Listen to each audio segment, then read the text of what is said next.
Just an hour before the welcome ball, Mia got covered in horse snot and tried to frantically clean herself up. Despite this, her maid Anne dressed her in a simple white gown that highlighted her natural beauty, catching the attention of many, including her dance partner Abel Remno. As they danced, Abel felt inadequate and guilty, believing Mia was being judged because of him. To avoid further embarrassment, he asked Prince Sion to take over. Mia reluctantly agreed, hoping to embarrass Sion, but forgot he is flawless, including in dancing. Abel, now determined to improve himself, vows not to lose to Sion again, while Mia's plan to trip Sion up is bound to fail.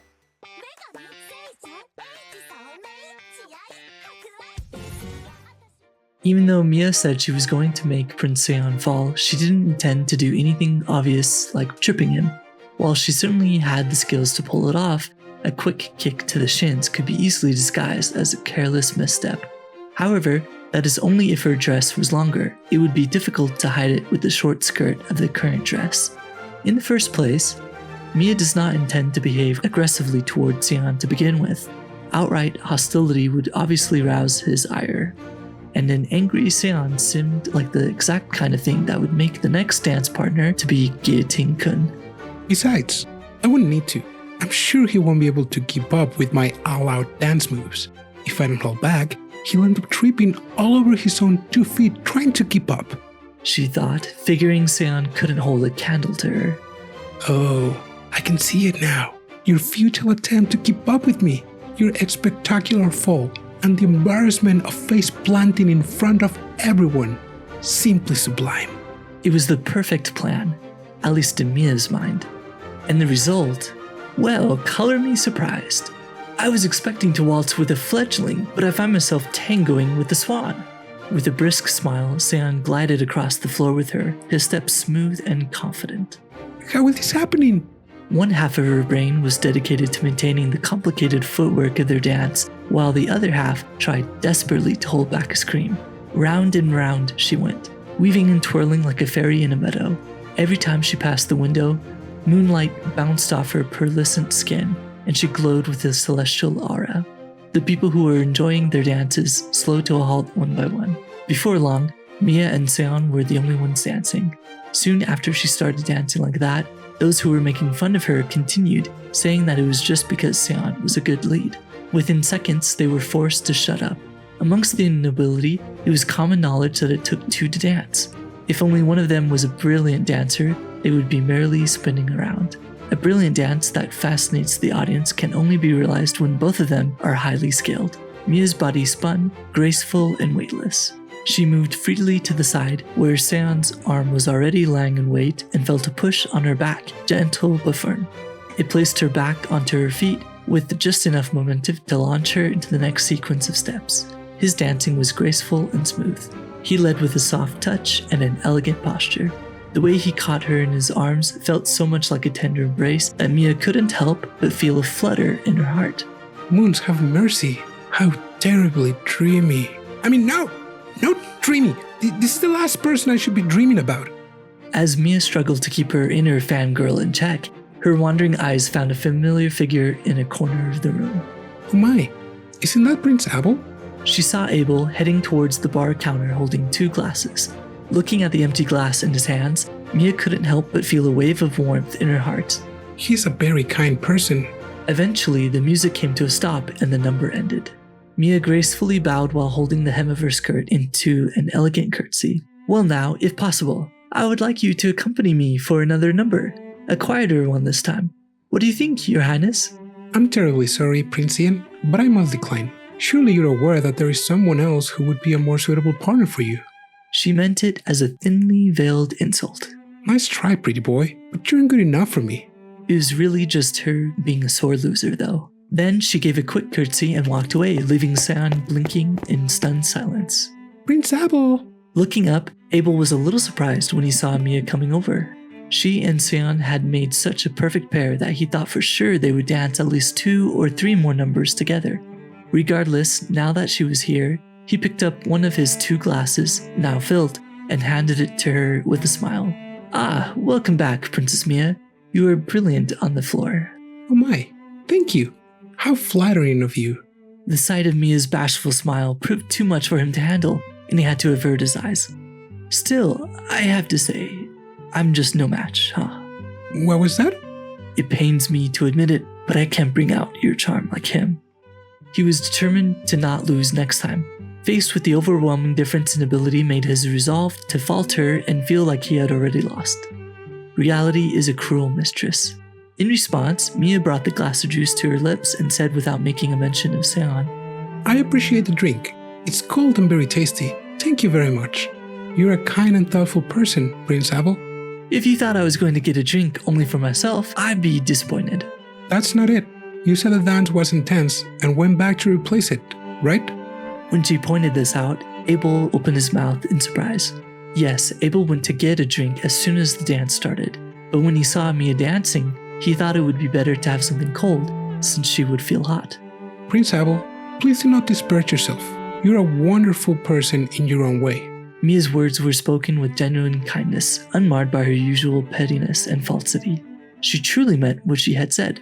It was the first time she had been treated kindly by a boy her own age. As an imperial princess, she had received plenty of courtesy from her subjects. But as a girl, she was so happy that she said something out of character. But if possible, I don't want to lose to Prince Sion in dancing either. If that's the case, I'll teach you. I'd urge you to prepare yourself though. I'm a very strict teacher and I do not spoil my students. On that day, for the first time in her life, Mia was able to enjoy dancing to her heart's content, enjoying every gasp of the crowd and flutter of her heart.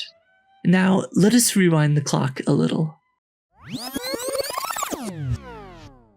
Anne, give me your hand. After changing her dress and finishing the preparations to go to the party, she turned to Anne and pressed a coin of Belugian gold into her palm. Use it at your own discretion. The current Mia is a frugal person. After all, wasteful spending could lead to the guillotine very fast. On top of that, she thinks that whatever she buys might be taken by the Revolutionary Army. She loses the will to do so. A unique exception to this was the money given to her beloved right hand and confidant, Anne. She wanted to give back as much as possible to her loyal retainer who left her family to come with her, not to mention her actions on the previous timeline stood for themselves. It was Mia's intention to repay her loyal maid in every way she could. Consider yourself on leave while I'm at the party.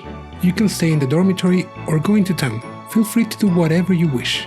It had been only 3 days since they arrived here, but even so, Anne was probably tired because of the new environment. Even now, she was dressing Mia at a fast pace. I hope you can rest and recouple yourself, even if it is only for a little while, is what Mia was trying to say. Understood, Mia-sama. I will make sure to live up to your expectations. I shall make sure it gets done. Mia tilted her head at Anne's reply, which was full of spirit. Ever since becoming Mia's exclusive maid, Anne's life had changed drastically. Even though she sends most of the money she gets to her parents at home, she's no longer in financial trouble. Not to mention, her younger sister, Elise, became a writer employed by the imperial princess, so her family is relatively well off. For these reasons, it never occurred to her that the gold given by Mia was pocket money, meant to be spent for personal pleasure. Mia-sama granted me free rein to move. I had to live up to her expectations. From her perspective, she had been entrusted with coin, time, and a mission to accomplish something. Now, how can I be of use to Mia-sama? She pondered the question, trying to figure out what was expected of her. After considering the possibilities carefully, Anne came to a conclusion. Oddly enough, what she needed to do was no different from what Mia was trying to do. Yes, make connections. Of course, there was no way for Anne to make connections with the noble children who attended the school. However, if we are talking about commoners like the dormitory supervisors, gardeners, and chefs who worked at the school, that is a different story. Anne had learned something while working at the castle. A castle didn't work on its own. It required an army of staff to support the daily operations of the place. Their power, when put together, was not to be underestimated. In order to support Mia-sama's love life and to make her school life more comfortable, I have to make as many connections as I can. Tightening her grip on the Belugian gold, Anne went out into the city. For those working near the flames of the kitchen, she brought high-quality horse oil for their rough hands. For those laboring in the gardens, she brought nutritious foods to maintain their stamina. From place to place, she observed people's work and delivered the kinds of things they would most appreciate. Unlike nobles, who could have anything they wanted at hand, commoners would be happy with even a small gift. There was no way not to take advantage of this. Once everything was done, she had about half of the gold left. I think that'll do for now. As Anne walked through the city, she stopped in front of a clothing store.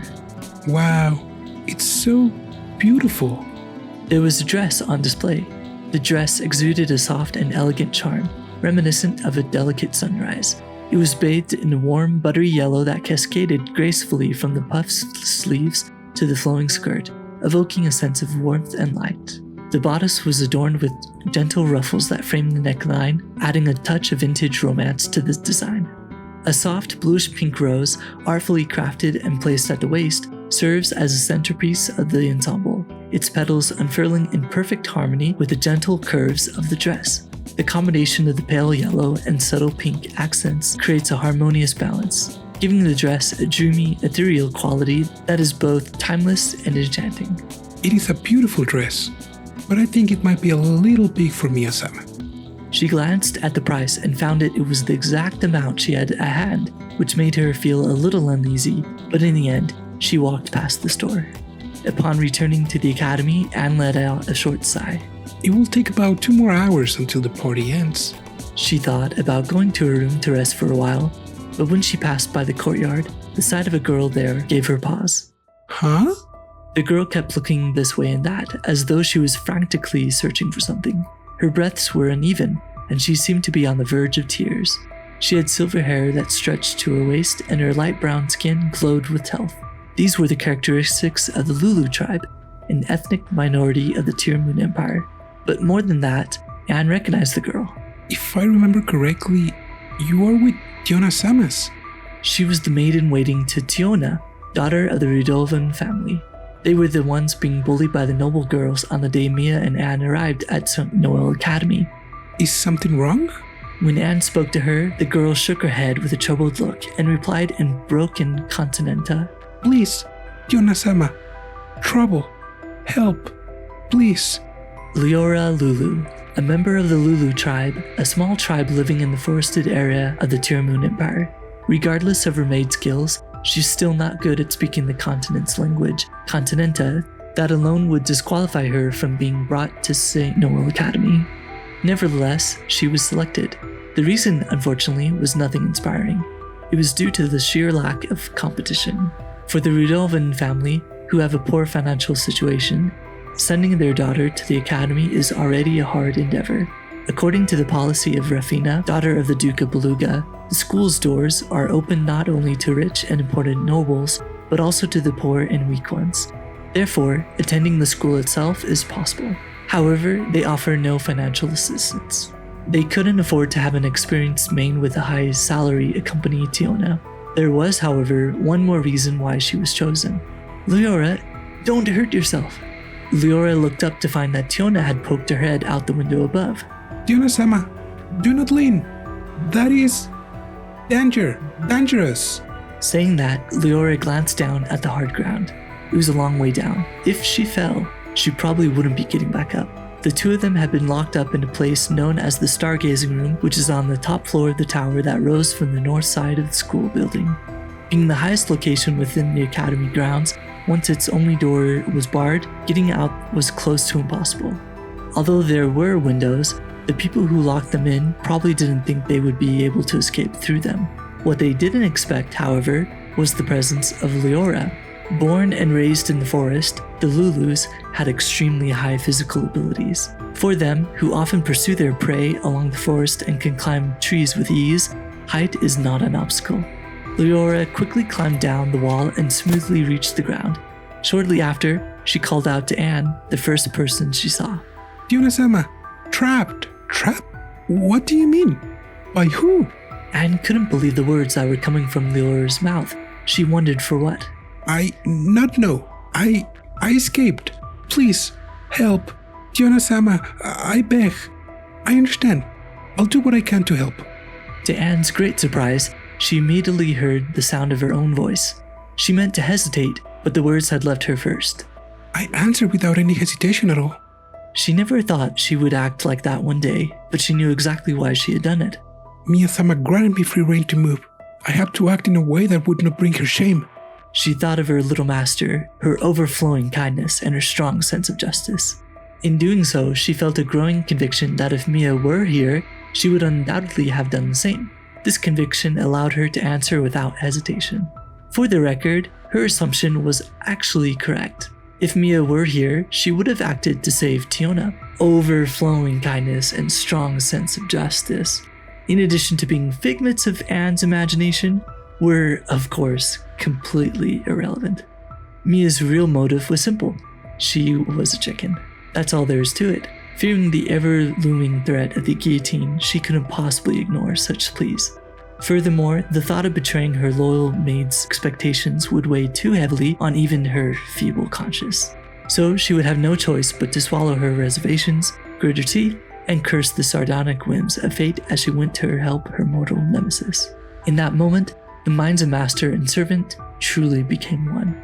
Their hearts, though, they couldn't be further apart. Led by Leora, Anne made her way to the school building. Under the veil of nightfall, the large school building was completely silent. When there are no lectures, the school building is a surprisingly unpopular place. Tonight was especially deserted as all the students were at the party right now, and the servants were either waiting in the dormitories, like Anne, were given time off and went to the city. The abandoned premises of the school building became the perfect location to carry out a nefarious plot. Up and up they climbed, the long spiral staircase of the northern tower eventually arriving at a narrow hallway. At the end of the dimly lit corridor, Anne could just barely make out the shadow of something moving at the other end. Is that... Shh! Careful! Guards! Guards? As her eyes adjusted to the darkness, Anne could see more clearly. There were two men standing in front of the stargazing classroom. From this distance, it was impossible to tell who they were, but at first glance, they looked strong. I heard that among the servants, some excel in martial arts and are chosen to protect their masters. Maybe they are like that. What should we do? Anne, unfortunately, had no martial arts background. Punching and kicking her way through the two men was definitely unadvisable. Even if they were untrained fighters, she still would have no chance. With violence out of the question, that left diplomacy, which under the circumstances seemed like a very shaky option as well. What should we do? What should we do? What should we do? Anne's tone grew increasingly anxious with each passing moment. Then, all of a sudden, a voice arose from behind her. Well, oh well, what do we have here? Is something wrong, ladies? The two of them jumped up, startled. When they turned around in a panic, standing there was... I think you are with His Highness Sion. You're Kidwood, right? Keithwood flashed a friendly smile. It's an honor to be remembered by you, Anne. I hope Her Highness as well. And your friend there is the young lady from the Empire as well. Yes. She's a maid to the daughter of the outland Count of Rodelborn. Her name is Leora Lulu. Please, help Tiona-sama. After being brought up to speed, Keithwood folded his arms and started mumbling. There are 2 guards keeping watch here. How many are in total? I don't know. 4 people. Locked us. Men and women. So, either they noticed you escaped and put guards inside, or they left the 2 men behind. Well, if I leave 2 ladies in trouble on their own, Milord Sion would be furious. Count me in, ladies. Really? Thank you. But what are you gonna do? Anne thought he would lure the guards out and create a gap for them to rescue Tiona, or maybe use another smart strategy. What do you mean? I will simply rescue a lovely noble lady from the hands of the bad guys, that is all. The rest all happened in blur, and only after everything was finished did Anne remember to put her hand over her wide open mouth. So here's a breakup of what happened. Keithwood dashed up to the guards, his footsteps eerily silent. Using that momentum, he drove his knee into one of the guards' gut. The man crumpled. Then, he grabbed the arm of the other guard, still frozen with shock, and slammed him to the ground. In the span of a breath, the battle was over. Can all the male servants do stuff like that? Anne made the question in a daze, to which Keithwood shrugged his shoulders and gave a smile. Let's just say I'm a bit of an exception. It helps when your employer is like a sense of justice that grew legs and started walking. While the 2 of them bantered, Leora rushed past them and pushed open the door. Tiona-sama, are you okay? Leora, you are safe. Fortunately, Tiona didn't seem to be injured after coming out of the room. I'm glad you're okay, Tiona-Rudobolt-sama. You are Mia-sama's? When I came back to my room, my dress was gone. According to Tiona, when she and Leora returned to their room, it had been ravaged and a letter was left behind. The letter said that if she wanted her dress back, she should go to the school's north tower. That's terrible. Who would do such a thing? Probably someone you or Her Highness Mia know. What do you mean? Here, take a look. The guard outside had it. Keithwood was holding a handkerchief with the emblem of the Tearmoon Empire on it. There's no mistake. It can be. Yes, they're probably servants of nobles from the Empire. This caught Anne off guard. She thought the ones responsible were the nobles that were bullying Tiona the other day. They told me I shouldn't go to the party because I would embarrass the real nobles of the Empire. Her voice was soft. There was no seething anger, no indignant rage. There was only a quiet sadness in her expression as she held out the bundle of cloth she'd been carrying close to her chest. It was her dress, now in tatters. That is terrible. Still, this was one hell of a big risk you took. Weren't you too reckless just for a dress? I can't believe a woman would come to this place alone. Keithwood admonished her, narrowing his eyes. In response, Tiona showed a faint, bitter smile and shook her head. This dress is all my family could prepare. And then, she sighed as if she had given up. That's why I told you not to, Leora. You didn't have to be so rash. There was no need to be in a hurry. Tiona-sama? Leora's eyes never left her master, but, little by little, her lip began to quiver and she bit it to make it stop. Anne's heart ached for the other maid. She knew exactly how she felt. If she was in the same position as her, if it was Mia who was trapped, surely her frustration would be unbearable. She gently opened her palm.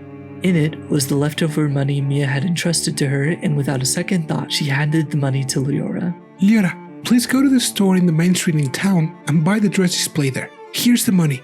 It was entrusted to me by Mia-sama, she said, unwavering in her conviction that Mia would have done just the same. In the meantime, Tiona-sama, let's fix your makeup. The eyeliners is starting to run from all the tears. As she was about to start, Keithwood suddenly stopped her. Is it really fine? As Her Highness Mia's maid, should you really help her? What do you mean? Her Highness Mia is at the top of the Imperial Noble Society. If Tiona-sama was locked up by Imperial nobles, it is possible that it was under orders of Her Highness Mia herself, right? Huh? Let's jump to the other timeline for a moment. The incident with Tiona also occurred in the previous timeline. On the day of the party, Tiona, who was locked, was rescued by her attendant and arrived late at the venue. Once there, she was invited by Prince Sion to be his dance partner and performed a brilliant dance, gaining the respect of all of the students. The biggest difference was that Anne didn't help with the rescue.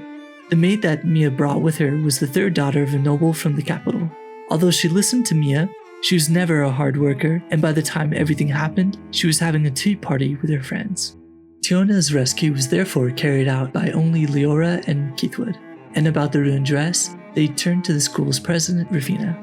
That was where the powerful connection between Tiona, leader of the Tearmoon Empire's revolutionaries, Prince Sion, her ally, and the Saint Rufina, her backer, was born. And the first suspect of being the culprit was Mia, who was at the top of the Imperial Noble Society.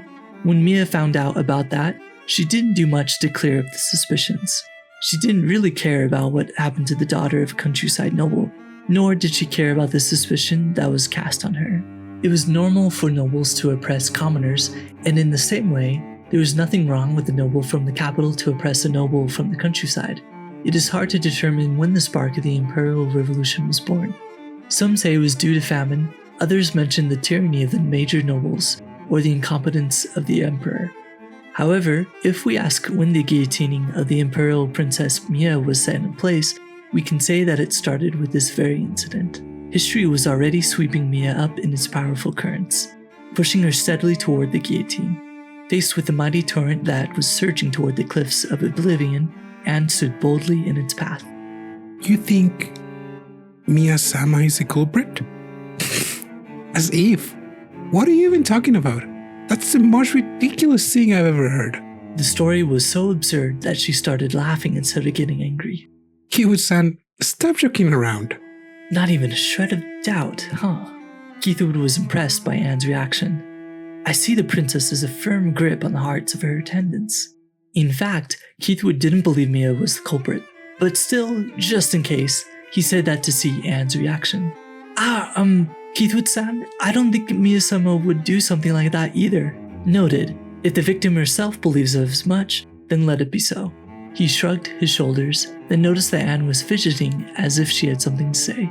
Eventually, with great hesitance, she said, Keithwood-san, I was thinking. I'm not sure how it works in your kingdom, but if there's such a belief at those who stand at the top taking responsibility for those below them, in that sense, what the nobles from the empire did might be Mia-sama's responsibility.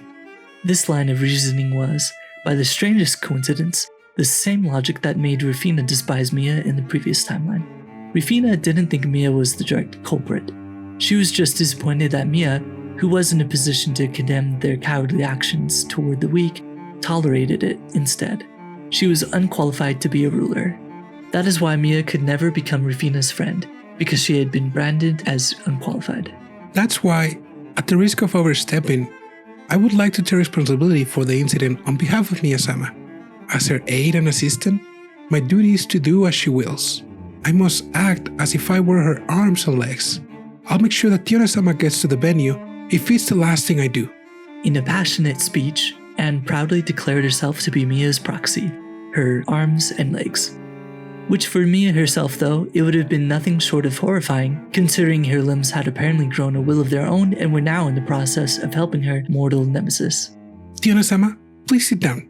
I'm going to fix your makeup now. Anne's handwork was unbelievably fast. After all, she had just done the same thing for Mia.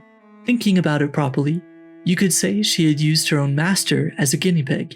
Could it be that Mia-sama anticipated this and made me do her makeup twice for me to get some practice? That's impossible, right? Of course, that's impossible. Even Anne, who had been suffering from stage 4 Mia-itis, can see that this much is pushing it. The fact that it took a second thought, though, did not bode well for her prognosis. I had to do my best to live up to Mia's expectations. Thus, Mia's arms and legs, of their own volition, took the bowl of fate by the horns and wrestled it onto a different path, forever changing the course of history. This is it for this video. We will continue with the story of the Guillotine Princess in the next episode. This was Mark O'Brien from Jobless Weeps. Matinee!